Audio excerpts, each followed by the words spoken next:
ಸೆಂಚುರಿಗೆ ಬೆಲೆ ಇರೋದು ಕ್ರಿಕೆಟ್ ಫೀಲ್ಡಲ್ಲಿ ಮಾತ್ರ, ಬೆಲೆ ಏರಿಕೆ ವಿಚಾರದಲ್ಲ. ಕಳೆದ 3-4 ತಿಂಗಳಿಂದ ಪೆಟ್ರೋಲ್ ಡೀಸೆಲ್ ಬೆಲೆ ನಿರಂತರವಾಗಿ ಏರ್ತಾನೆ ಇದೆ.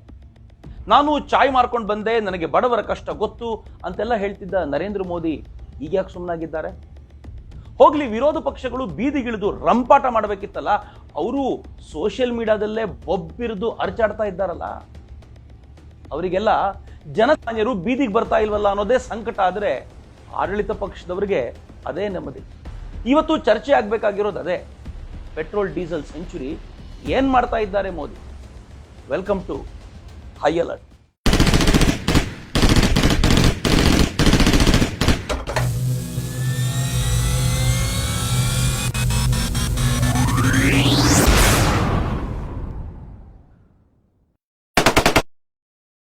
ವಿಸ್ತಾರವಾಗಿ ಎಲ್ಲವನ್ನು ಚರ್ಚಿಸೋದಕ್ಕಿಂತ ಮುಂಚೆ ಆಯಿಲ್ ಪ್ರೈಸಿಂಗ್ ಅಥವಾ ತೈಲ ಬೆಲೆ ನಿರ್ಧಾರದ ಕುರಿತಂತೆ ಆಲೋಚನೆ ಮಾಡೋದು ಒಳ್ಳೆಯದು.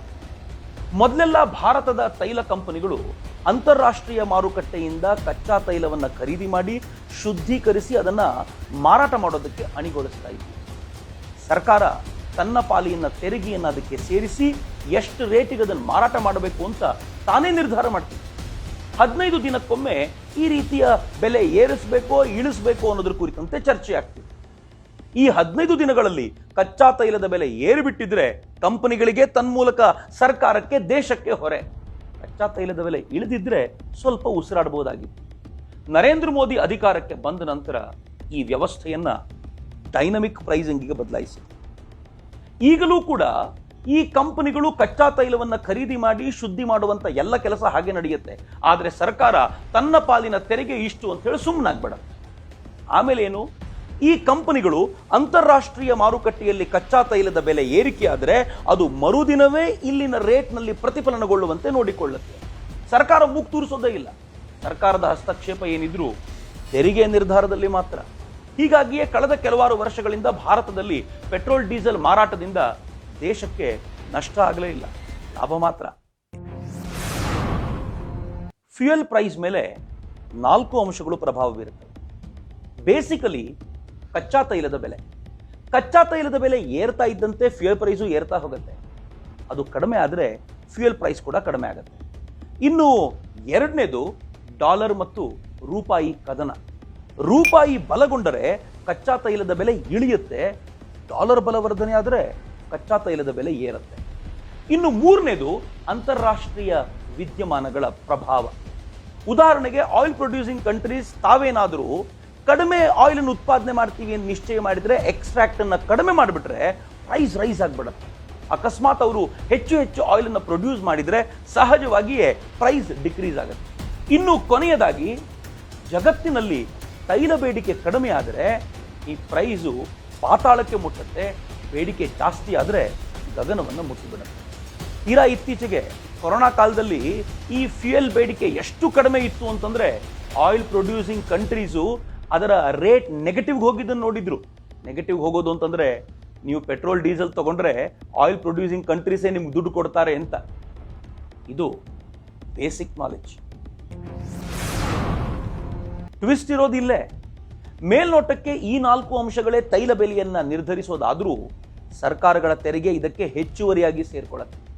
ಭಾರತದಲ್ಲಂತೂ ಈ ತೆರಿಗೆ ಈಗ 60% ಮುಟ್ಟಿದೆ. ಕರೋನಾ ಕಾಲದಲ್ಲಿ ಈ ಕಚ್ಚಾ ತೈಲದ ಬೆಲೆ ಕಡಿಮೆ ಆಯಿತು ಅಂತ ಹೇಳಿದ್ವಲ್ಲ, ಬಿಜೆಪಿಗರು ಬಡಾಯಿ ಕೊಚ್ಕೊಳ್ಳುವಂತ ಡೈನಮಿಕ್ ಪ್ರೈಸಿಂಗ್ ನ ಪ್ರಕಾರ ಈ ತೈಲ ಬೆಲೆಯು ಇಳಿಬೇಕಿತ್ತಲ್ಲ, ಹಾಗ್ಯಾಕಾಗ್ಲಿಲ್ಲ? ಮತ್ತೆ ಯಾಕೆ ಅಂತಂದ್ರೆ ನರೇಂದ್ರ ಮೋದಿ ಸರ್ಕಾರ ಆ ಸಿಕ್ಕಿದ ಅವಕಾಶದಲ್ಲೇ ತೈಲ ಬೆಲೆಯ ಮೇಲೆ 13ರಿಂದ 16 ರೂಪಾಯಿಯಷ್ಟು ಎಕ್ಸೈಸ್ ಡ್ಯೂಟಿನ ಹಾಕ್ಬಿಡುತ್ತೆ. ರಾಜ್ಯ ಸರ್ಕಾರಗಳು ಅವಕಾಶವನ್ನು ಬಿಟ್ಕೊಡ್ಲಿಲ್ಲ. ಅವು ಕೂಡ ತೆರಿಗೆಯನ್ನ ಏರಿಸೋದ್ರ ಮೂಲಕ ತಮ್ಮ ಪಾಲನ್ನ ಪಡ್ಕೊಳ್ಳಿಕ್ಕೆ ಸಿದ್ಧವಾಗ್ಬಿಟ್ವು. ಒಳ್ಳೆ ಕತೆ ಆಯ್ತಲ್ಲಪ್ಪ. ಕಚ್ಚಾ ತೈಲದ ಬೆಲೆ ಏರಿದ್ರೆ ಜನಸಾಮಾನ್ಯರಿಗೆ ಹೊರೆ, ಅದು ಇಳಿದ್ರೆ ತೆರಿಗೆಯ ಬರೆ. ಎಲ್ಲ ಅನುಭವಿಸ್ಬೇಕಾದವ್ರು ನಾವೇ. ಇದ್ಯಾವ ನ್ಯಾಯ ರೀ? ಕೇಳಬೇಕಾಗಿರೋದು ಇದೇ ಪ್ರಶ್ನೆ. ಆದರೆ ಕಾಂಗ್ರೆಸ್ ಕಾರ್ಯಕರ್ತರಿಗೆ ಇದೆಲ್ಲ ಎಲ್ಲ ಅರ್ಥ ಆಗುತ್ತೆ. ಯಾಕೆ ಹೀಗೆ ಅಂತ ಸ್ವಲ್ಪ ಎಕ್ಸ್ಪ್ಲೈನ್ ಮಾಡ್ತೀನಿ. ಕರೋನಾ ಪ್ಯಾಂಡಮಿಕ್ನ ನಂತರ, ಅದರಲ್ಲೂ ಕಳೆದ ಮಾರ್ಚ್ನ ನಂತರ ನಾವು ಅನಿವಾರ್ಯದ ಲಾಕ್ಡೌನ್ಗೆ ತೆರೆಕೊಂಡ್ವಲ್ಲ, ಅದಾದ್ಮೇಲೆ ದೇಶದ ಆದಾಯ ತೀವ್ರಗತಿಯಲ್ಲಿ ಕಡಿಮೆ ಆಯಿತು. GST ಒಂದೇ 2019 ಆಗಸ್ಟ್ನಲ್ಲಿ ಎಷ್ಟಿತ್ತೋ 2020 ಆಗಸ್ಟ್ನಲ್ಲಿ ಅದಕ್ಕಿಂತ 12% ಕಡಿಮೆ ಆಗಿತ್ತು. ನಾವು ನಮ್ಮ ಈ ವರ್ಷದ GDPಯನ್ನ ಆಶಾದಾಯಕವಾಗಿ ಬಿಂಬಿಸಿ ಈ ವರ್ಷದ ತೆರಿಗೆ ಸಂಗ್ರಹಣೆ ಗುರಿಯನ್ನ 16.5 ಲಕ್ಷ ಕೋಟಿಗೆ ಏರಿಸಿದ್ದೇವೆ ಅನ್ನೋದು ನಿಜ. ಆದರೂ ಅದು ಕಷ್ಟ ಅಷ್ಟೇ ಅಲ್ಲ, ಅಸಾಧ್ಯ ಕೂಡ ಅಂತ ಪ್ರತಿಯೊಬ್ಬರಿಗೂ ಗೊತ್ತಿದೆ. Corporate tax, income tax, GST, excise duty, customs duty ಇವೆಲ್ಲವೂ ಕೂಡ ಈ ವರ್ಷ ತೀವ್ರಗತಿಯಲ್ಲಿ ಕಡಿಮೆ ಆಗುತ್ತೆ ಅಂತ ಪ್ರತಿಯೊಬ್ಬ ತಜ್ಞರು ಮಾತನಾಡ್ತಿದ್ದಾರೆ. ಪ್ರಿಂಟ್ನ ವರದಿಯ ಪ್ರಕಾರ ಕಾರ್ಪೊರೇಟ್ ಟ್ಯಾಕ್ಸ್ ಈ ವರ್ಷ -17.6% ಕಡಿಮೆ ಆದರೆ ಇನ್ಕಮ್ ಟ್ಯಾಕ್ಸ್ -7% ಕಡಿಮೆ ಆಗಲಿಕ್ಕಿದೆ. GSTಯ ಕಲೆಕ್ಷನ್ ಅಲ್ಲಿ -4.1% ಕಡಿಮೆ ಆದರೆ ಕಸ್ಟಮ್ಸ್ ಡ್ಯೂಟಿ -20% ಕಡಿಮೆ ಆಗಲಿಕ್ಕಿದೆ. ಎಕ್ಸೈಸ್ ಡ್ಯೂಟಿ -22% ಕಡಿಮೆ ಆಗಲಿಕ್ಕಿದೆ. ಇದು ಸೆಪ್ಟೆಂಬರ್ ತಿಂಗಳ ಅಂಕಿಅಂಶ ಆದರೂ ಬಹಳ ಹಿಂದೆ ಅಲ್ಲ ಅನ್ನೋದನ್ನ ನೆನ್ಪಿಟ್ಕೊಳ್ಳಿ. ಕರೋನಾ ಮುಗಿದಿದೆ ಅಂತ ಗೊತ್ತಾದ ಮೇಲೆ ಎಲ್ಲ ಕಂಪನಿಗಳು ತೀವ್ರತರವಾದ ಚಟುವಟಿಕೆಯಲ್ಲಿ ನಿರತವಾಗಿದೆ. ಆದರೂ ಕೂಡ ಇದು ಪ್ರಾಫಿಟ್ ಆಗಿ ಕನ್ವರ್ಟ್ ಆಗ್ತಾ ಇದೆಯಾ ಅಂತ ತಕ್ಷಣಕ್ಕೆ ಹೇಳೋದು ಸಾಧ್ಯ ಇಲ್ಲ.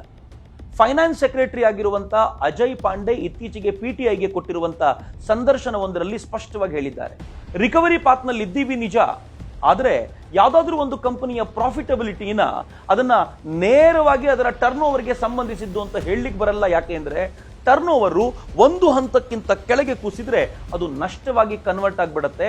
ಮುಂದೆ ರಿಕವರಿ ಪಾತಿಗೆ ಬಂದ ನಂತರವೂ ಕೂಡ ಈ ನಷ್ಟವನ್ನು ಸರಿದೂಗಿಸಿಕೊಂಡು ಪ್ರಾಫಿಟಬಿಲಿಟಿಗೆ ಬರಲಿಕ್ಕೆ ಸ್ವಲ್ಪ ಸಮಯ ಹಿಡಿಯುತ್ತೆ ಅಂತ.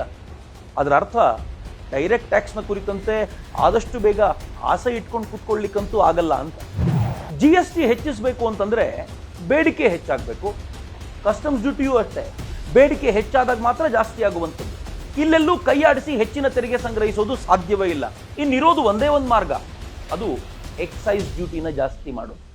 ಹಾಗೆ ಎಕ್ಸೈಸ್ ಡ್ಯೂಟಿನ ಜಾಸ್ತಿ ಮಾಡೋ ಮೂಲಕ ಹೆಚ್ಚಿನ ತೆರಿಗೆಯನ್ನು ಸಂಗ್ರಹಿಸಿ ದೇಶದ ಪ್ರಗತಿ ಅಬಾಧಿತವಾಗಿರುವಂತೆ ನೋಡಿಕೊಳ್ಳುವ ಪ್ರಯತ್ನ, ಅದೊಂದೇ ಕಣ್ಮುಂದೆ ಇರುವಂತ ಮಾರ್ಗ. ಕರೋನಾ ಮೇಲ್ನೋಟಕ್ಕೆ ಮುಗಿದಿದೆ ಅಷ್ಟೇ, ಅದರ ಪರಿಣಾಮ ನಾವಿನ್ನೂ ಸಾಕಷ್ಟು ಅನುಭವಿಸೋದು ಬಾಕಿ ಇದೆ. GST ಕಲೆಕ್ಷನ್ ಅಲ್ಲಾಗಿದ್ದ ಕೊರತೆಯಿಂದಾಗಿಯೇ ಈ ದೇಶ ರಾಜ್ಯ ಸರ್ಕಾರಗಳಿಗೆ 1,80,000 ಕೋಟಿ ರೂಪಾಯಿ ಭರಿಸಿಕೊಡಬೇಕಾದಂಥ ಅನಿವಾರ್ಯತೆಗೆ ಸಿಲುಕಿದ್ದು ನಿಮಗೆ ನೆನಪಿರಬೇಕು. ಮೊದಲೆಲ್ಲ ರಾಜ್ಯ ಸರ್ಕಾರಗಳು ಕಿರಿಕಿರಿ ಮಾಡಿದಾಗ ನೀವು ಹೇಗಾದರೂ ಅದನ್ನು ಭರಿಸಿಕೊಳ್ಳಿ, ಸಾಲ ಆದರೂ ತೆಗೆದುಕೊಳ್ಳಿ ಅಂತ ಹೇಳಿ ಕೈ ತೊಳೆದುಕೊಳ್ಳೋದಕ್ಕೆ ಪ್ರಯತ್ನಿಸಿದ ಕೇಂದ್ರ ಸರ್ಕಾರ ಆನಂತರ ತಾನೇ ಸಾಲ ತೆಗೆದುಕೊಂಡು ಭರಿಸಿಕೊಡ್ತೀನಿ ಅಂತ ಹೇಳಿದ್ದು ನಿಮ್ಗೆಲ್ರಿಗೂ ನೆನಪಿರಬೇಕು. ಆದರೆ ಇದು ಹೀಗೆ ಮುಂದುವರೆದ್ರೆ ಬಹಳ ಕಷ್ಟ ಇದೆ. ಹಾಗೆಂದೇ ಎಚ್ಚರಿಕೆಯ ಹೆಜ್ಜೆ ಇಡ್ಲಾಗ್ತಾ ಇರೋದು. ದೇಶದ ಸಂಕಟದ ಸಮಯದಲ್ಲಿ ಪ್ರತಿಯೊಂದು ಹೆಗಲು ಕೂಡ ಭಾರವನ್ನು ಹೊರಲಿಕ್ಕೆ ಸಿದ್ಧವಾಗಿರಬೇಕು ಎನ್ನುವಂಥ ಪ್ರಯತ್ನ ಮಾಡ್ತಿರೋದು. ಡೈರೆಕ್ಟ್ ಟ್ಯಾಕ್ಸ್ ಅನ್ನ ಈ ಕೂಡಲೇ ಜಾಸ್ತಿ ಸಂಗ್ರಹ ಮಾಡ್ಲಿಕ್ಕೆ ಆಗೋದಿಲ್ಲ ಅಂತ ಗೊತ್ತಾಗಿಯೇ ಕೇಂದ್ರ ಸರ್ಕಾರ ಇಂಡೈರೆಕ್ಟ್ ಟ್ಯಾಕ್ಸ್ ಅನ್ನ ಜಾಸ್ತಿ ಮಾಡುವಂತ ಪ್ರಯತ್ನ ಮಾಡ್ತಾ ಇದೆ. ಹೀಗಾಗಿಯೇ ಕಳೆದ ಕೆಲವಾರು ತಿಂಗಳುಗಳಲ್ಲಿ ಪರೋಕ್ಷ ತೆರಿಗೆ 56% ಹೆಚ್ಚು ಸಂಗ್ರಹವಾಗಿದೆ. ಇದರಲ್ಲೇ ನಾವು ಪೆಟ್ರೋಲ್ ಮತ್ತು ಡೀಸೆಲ್ಗೆ ಕಟ್ಟುವಂತ ತೆರಿಗೆ ಕೂಡ ಸೇರಿದೆ. ಪೆಟ್ರೋಲ್ ಡೀಸೆಲ್ನಿಂದ ಕಳೆದ ನವೆಂಬರ್ 1ರಲ್ಲೇ ಹೆಚ್ಚು ಕಡಿಮೆ 11,500 ಕೋಟಿಯಷ್ಟು ತೆರಿಗೆ ಸಂಗ್ರಹವಾದರೆ ಡಿಸೆಂಬರ್ನಲ್ಲಿ 16,000 ಕೋಟಿಯಷ್ಟು ತೆರಿಗೆ ಸಂಗ್ರಹವಾಗಿ ದೇಶದ ಹೃದಯದ ಬಡಿತ ನಿಲ್ಲದಂತೆ ಅದು ನೋಡಿಕೊಂಡಿದೆ.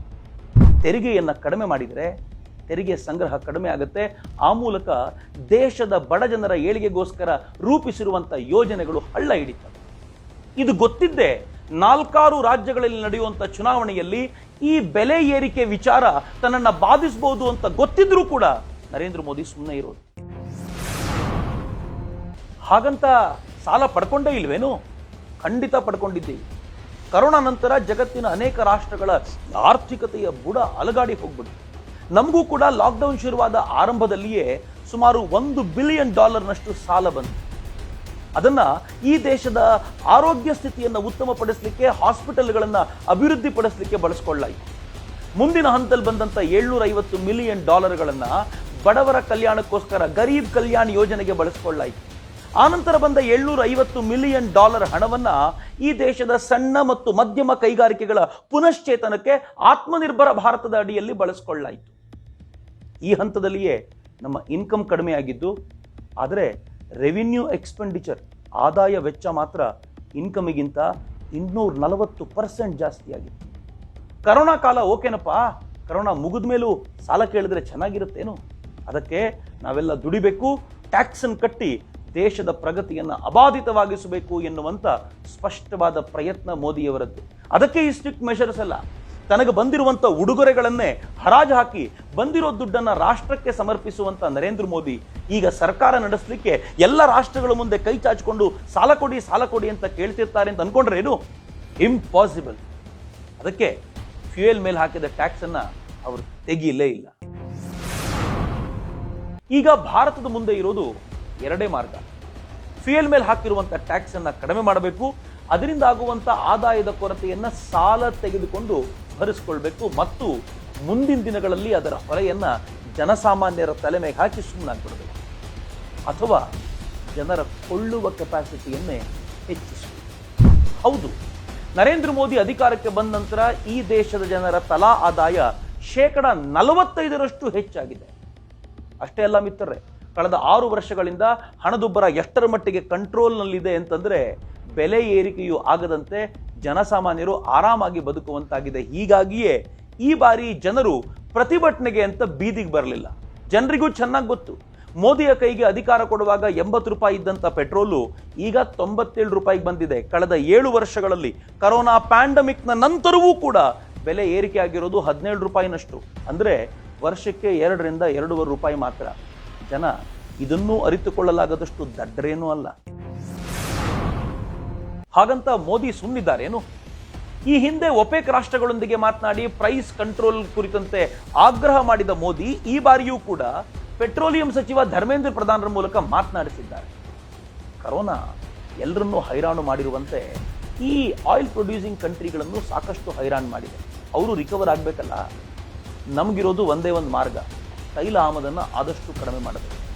ಈ ಪೆಟ್ರೋಲ್ಗೆ ಎಥನಾಲ್ ಬೆರೆಸುವಂತ ಸಂಶೋಧನೆಗಳು ಭಾರತದಲ್ಲಿ ವ್ಯಾಪಕವಾಗಿ ನಡೀತಾ ಇದೆಯಲ್ಲ, ಅದಾಗಲೇ ನಾವು 8.5% ಎಥನಾಲ್ನ ಪೆಟ್ರೋಲ್ಗೆ ಬೆರೆಸ್ತಾ ಇದ್ದೀವಿ. ಇದನ್ನ 20%ಗೆ ಏರಿಸುವಷ್ಟು ಪ್ರಯತ್ನ ನಡೀತಾ ಇದೆ ಅಂತ ಇತ್ತೀಚೆಗೆ ನರೇಂದ್ರ ಮೋದಿ ಅವರೇ ಒಂದು ಭಾಷಣದಲ್ಲಿ ಹೇಳಿದ್ರು. ಹಾಗೇನಾದ್ರೂ ಆದ್ರೆ 20%ನಷ್ಟು ಆಯಿಲ್ ಇಂಪೋರ್ಟ್ ಕಡಿಮೆ ಆಗುತ್ತೆ. ಅಷ್ಟೇ ಅಲ್ಲದೆ ಈ ಕಬ್ಬನ್ನು ಬೆಳೆಯುವಂತ ರೈತರಿಗೂ ಕೂಡ ಇದು ಸುಗ್ಗಿಯ ಸಂಭ್ರಮವೇ ಆಗಲಿ. Saudi Arabia oil extraction cut ಮಾಡಿದ ನಂತರ ಭಾರತ ಜಗತ್ನಲ್ಲಿ ಅತ್ಯಂತ ಕಡಿಮೆ ಬೆಲೆಯಲ್ಲಿ ಆಯಿಲ್ ಎಲ್ಲಿ ಸಿಗುತ್ತೆ ಅನ್ನುವಂಥ ಹುಡುಕಾಟ ನಡೆಸಿದೆ. ಅದರ ಪರಿಣಾಮವಾಗಿ ಅಮೆರಿಕಾದೊಂದಿಗೆ ನಮ್ಮ ವ್ಯಾಪಾರ ಕುದುರಿದೆ. ಇಷ್ಟು ದಿನಗಳ ಕಾಲ ಇರಾಕ್ನ ನಂತರ ಜಗತ್ತಿನ 2ನೇ ದೊಡ್ಡ ರಾಷ್ಟ್ರವಾಗಿ ನಮಗೆ ಆಯಿಲ್ ಎಕ್ಸ್ಪೋರ್ಟ್ ಮಾಡ್ತಾ ಇದ್ದಂಥ ಸೌದಿ 40%ಗೂ ಹೆಚ್ಚು ಆಯಿಲ್ ಎಕ್ಸ್ಪೋರ್ಟ್ ಅನ್ನ ಕಡಿಮೆ ಮಾಡುವಂತಾಗಿ ಈಗ 4ನೇ ಸ್ಥಾನಕ್ಕೆ ಕುಸಿದಿದೆ ಮತ್ತು 2ನೇ ಸ್ಥಾನವನ್ನ ಅಮೆರಿಕ ಅಲಂಕರಿಸಿದೆ. ಅಂದ್ರೆ ನಾವು ಕಡಿಮೆ ಬೆಲೆಯ ತೈಲಕ್ಕೋಸ್ಕರ ಈಗ ಪೈಪೋಟಿಗೆ ಬಿದ್ದಿದ್ದೀವಿ ಅಂತ ಆಯ್ತು. ಕರೋನಾ 2ನೇ ಆವೃತ್ತಿ 2ನೇ ಅಲೆ ಬರಬಹುದು ಅನ್ನುವಂತ ಸುದ್ದಿ ಬರ್ತಾ ಇದ್ದಂತೆ ಯುರೋಪ್ನ ಅನೇಕ ರಾಷ್ಟ್ರಗಳು, ಜರ್ಮನಿ ಇರ್ಬೋದು, ಫ್ರಾನ್ಸ್ ಇರ್ಬೋದು, ಆಯಿಲ್ ಬೇಡಿಕೆಯನ್ನು ಕಡಿಮೆ ಮಾಡಿದ್ದರ ಪರಿಣಾಮವಾಗಿ ಅದಾಗಲೇ ಕ್ರೂಡ್ ಆಯಿಲ್ನ ಬೆಲೆ 1%ನಷ್ಟು ಕಡಿಮೆ ಆಗಿದೆ ಅನ್ನುವಂಥ ಸುದ್ದಿ ಕೂಡ ಬರ್ತಿದೆ. ಅದರ ಅರ್ಥ ಈ ರೀತಿ ಆಯಿಲ್ ಪ್ರೈಸ್ ಗಗನದ ಕಡೆಗೆ ಹೋಗ್ತಾ ಇರಲ್ಲ, ಆದಷ್ಟು ಬೇಗ ಇಳಿಲಿಕ್ಕೆ ಶುರುವಾಗುತ್ತೆ ಅಂತ. ಜೇಬಿಗೆ 4 ರೂಪಾಯಿ ಹೆಚ್ಚು ಹೊರೆ ಆದರೂ ಚಿಂತೆ ಇಲ್ಲ, ಆದರೆ ದೇಶ ಜಗತ್ತಿನ ಮುಂದೆ ತಲೆ ತಗ್ಗಿಸಿ ನಿಲ್ಲಬಾರದು ಅಷ್ಟೇ. ಅದೇ ನಮ್ಮೆಲ್ಲರ ಆಶಯ. ಮತ್ತೆ ಮುಂದಿನ ಹೈ ಅಲರ್ಟ್ನಲ್ಲಿ ಭೇಟಿ ಆಗ್ತೀನಿ. ಅಲ್ಲಿವರೆಗೂ ನಮಸ್ಕಾರ. ವಂದೇ ಮಾತರಂ. ಜೈ ಹಿಂದ್.